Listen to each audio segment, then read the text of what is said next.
How's everybody feeling about that? Pretty good? All right, so, iffy? Yeah. Any questions? Like, ask questions. I'm okay with that. Question. Of course. How do you, if someone were to grab my wrist, I feel like my natural instinct would be just to like try to run away. It is. And how do you override like that force? Practice. But you should run away if you can. Practice. Absolutely practice.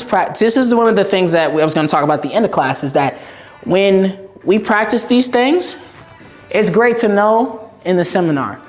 But unfortunately, just like your job, who here has a good job? Like, I'm sorry. How long did it take you to be good at your job?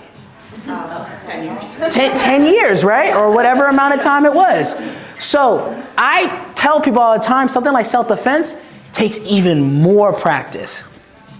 And to be able to do it under stress, because at work you can slow things down. It might take you time, take tests, blah, blah, blah. But like with anything, you have to go to places where you can practice. So to answer your question, your natural instincts are always going to kick in because you haven't practiced enough to override them.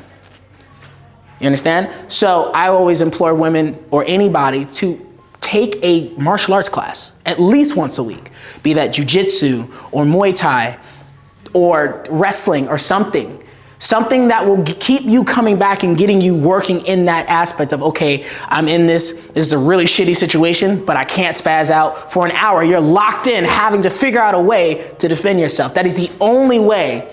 Like, I can teach you stuff here, and I hope it ignites a fire for you to go practice and learn from elsewhere. Because self-defense is one of the things that we talk about how scared we are walking down the street, but one of the things that pisses me off to most people, not just women, but also men, is that don't take it as seriously as you should.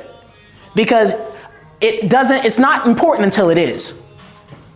And I hate to see that happen where like, oh, everything's fine and dandy, margaritas and martinis, and then somebody attacks you and now you're shut up inside your house because you're afraid of the world.